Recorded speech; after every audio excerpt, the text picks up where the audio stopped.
My name is Qing Jiang. I'm from Purdue University. The title of my talk is Anti-inflammatory Effects and the Mechanisms of Different Forms of Vitamin E and the Metabolites. So vitamin E is a generic term of 8 structurally related molecules. There are 4 tocopherols and 4 tocotrienols. So tocopherols and the tocotrienols all have this chromonal ring with a very long side chain. Tocopherols have saturated side chain, and the tocotrienols have unsaturated side chain. So tocopherols are often found in the plant products like seeds and oils. So, for instance, soybean and also corn, and also corn oil, soybean oil, and the nuts. Now, for tocotrienols are often found in, for instance, in the palm trees, palm oil, and also natal plants. Although vitamin E forms have very similar structure, but they have different metabolism and bioavailability. So in the liver, for instance, alpha tocopherol, which is the major form of vitamin E in tissues. So alpha tocopherol is transported through tocopherol transfer protein, TTP, along with the APCA1, then to the lipoproteins. Then it's transported through the bloodstream to the other tissues.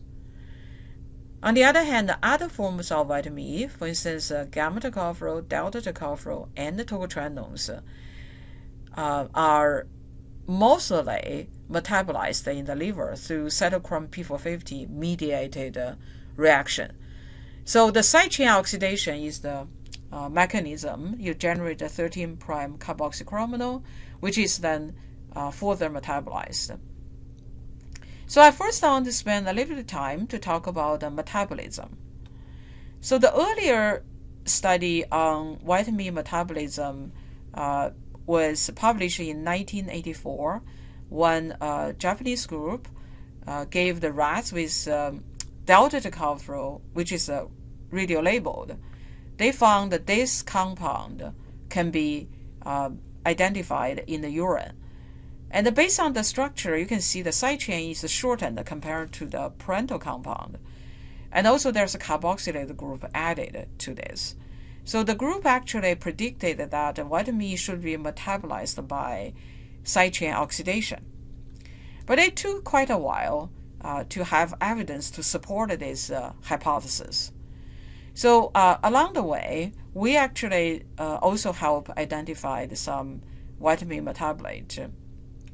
So one of the earlier study in our work, we found that if we incubated the cells with, this is a human cell, A549 cells, with, let's say, gamma tocopherol, we were able to see some new peaks. So those are not part of the tocopherols. We think those are the metabolite. So then we use the mass spec to try to identify the structure. We found that so this actually the mass spec is related to this compound, which has a carboxylated group at the 13' position, and also the sulfated hydroxylated group. So use a similar approach, we were able to identify all of these new metabolites. So interestingly, those metabolites not only they are found in the human cell culture, but also if we give the rats with gamma tocotrienol, for instance, you can see that there's those metabolites that can be found in the plasma. So this would be the first evidence in the animals those long chain metabolites can be formed. So based on our work and in addition to other lab work, now we know how vitamin E is metabolized. So this is use gamma tocopherol as example. Vitamin E metabolism involving the side chain hydroxylation, which is a part of the oxidation to form 13' hydroxychromanol, followed by oxidation to form the 13' carboxychromanol. Then subsequent reaction include beta oxidation to have shortened the side chain. So eventually you form this the 3' carboxychromanol, or we call it the CHC. Our data also show that there is this sulfated metabolite, especially sulfated long chain metabolite, can be generated along the way. So knowing the metabolite, in the next part, I'm going to talk about anti-inflammatory effect of vitamin forms and their metabolites. So we have been interested in the eicosanoid formation derived from the arachidonic acid. So arachidonic acid is an essential fatty acid. It can be converted by cyclooxygenase to form PGI2. Then in the tissues, it can be further metabolized to be converted into a variety of different prostaglandins. For instance, prostaglandin E2 often is generated during inflammation. This molecule can promote the cytokine formation, can cause pain and fever. So it's a pro-inflammatory. It also promotes cancer. So that's why people develop drugs to target on this pathway. For instance, aspirin is a good inhibitor for cyclooxygenase to block this formation for anti-inflammatory actions. Another pathway can generate the eicosanoid is a 5-lipoxygenase in the leukocytes, can convert arachidonic acid to leukotriene B4, which is considered to be one of the most potent chemotactic agents. So it's promote inflammation. And the leukotriene E4 is known to promote allergy and also asthma. So we have been interested in whether to study whether vitamin forms may have impact on those pathways and also eicosanoid formation. So in one of the earlier study in the A549 cell, which is a lung epithelial cell, when the cells is stimulated with L1 beta, which is a cytokine, the cells can produce lots of PGE2. If co-inhibition with gamma tocopherol, it shows dose-dependent inhibition of PGE2. And also we see the terminal metabolite of gamma tocopherol also showed dose-dependent inhibition. On the other hand, alpha tocopherol cannot inhibit PGE2 in this study.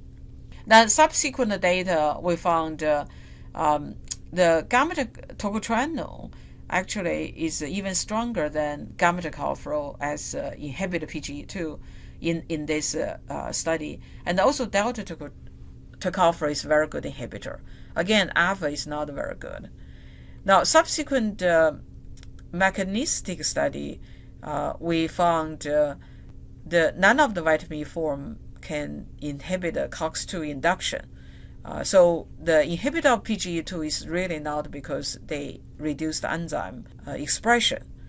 Then when we also further look at whether vitamin forms can have impact on the COX-2 enzyme activity, we found none of them are very good inhibitor of COX-2. So by the time of this study, we realized that A549 cells can actually metabolize vitamin E. So we then wondering maybe inhibition of PGE2 was rooted in their metabolite formed, but not the vitamin E form, because none of these seems to be a good inhibitor of COX-2. So then in order to ask this question, we co-incubate the cells with vitamin E metabolite inhibitor, which is called sesame.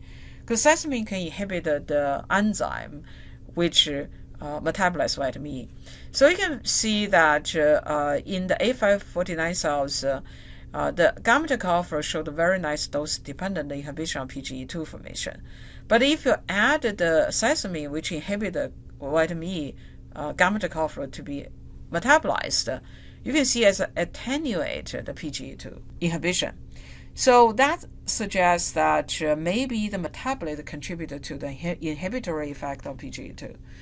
So then we use a conditioned medium which contains all of this metabolite in the cell culture medium. Then we also see the inhibition of PGE2. In order to directly demonstrate the metabolite, the long chain metabolite particularly can inhibit the PGE2, we actually identified the metabolite from the cell culture medium and then did enzyme assay. Because at the time when we did the experiment, none of those compounds are commercially available. So we have to isolate them from cell culture medium. So we were able to isolate some enough amount for cell study and enzyme study, the 13' carboxychromanol and also 9' carboxychromanol. So the data we use is use a purified enzyme in the enzyme assay. So in this assay, we use ibuprofen as a positive control. You can see it's a good inhibitor. It's known ibuprofen is a good inhibitor for both COX-1 and COX-2. So for the vitamin metabolite, the 13' carboxychromanol showed very good inhibition of both enzymes. Indeed, it showed similar inhibitory potency compared to the ibuprofen. On the other hand, a little bit shorter side chain, like a 9' carboxychromanol here, is not a very good inhibitor. And the even shorter side chain, 3' carboxychromanol, is even very poor inhibitor. In the subsequent study, we use enzyme kinetic to ask the question, what's the nature of the inhibition? So this data showed that, in fact, the 13' is a competitive inhibitor. Which means the 13' can bind to the enzyme binding side. So then we use docking the molecular simulation, docking the 13' to the enzyme substrate binding site of the COX-1 here. This 13' carboxychromanol can fit into the enzyme binding pocket. Then we also see the interactions of carboxylated group interact with some amino acid, as well as the chromanol group interact with histidine and the phenylalanine in the substrate binding side. Okay, so so far I have shown you that the 13' carboxychromanol can inhibit, is a good inhibitor for both COX-1 and COX-2. So that's the reason it's inhibited PGE2. Also, we later in the subsequent study we found 13' carboxychromanol can also inhibit the 5-lipoxygenase mediated leukotrienes. Because of the time consideration, I will not have time to really show you the data. But if you are interested in, we actually publish those work. In addition to that, I just want to show you in some of the study we showed gamma tocotrienol and also delta tocotrienol can inhibit NF-kappa B, which is also the pro-inflammatory transcription factor, and also the gamma tocotrienol can inhibit the STAT3 phosphorylation. Those are the work by the others. Again, I've just shown you 13' carboxychromanol, which is a vitamin metabolite, can inhibit the eicosanoid inflammation. So those are showed the vitamin forms and the metabolite have anti-inflammatory effects. Now, what's the relevant to human disease?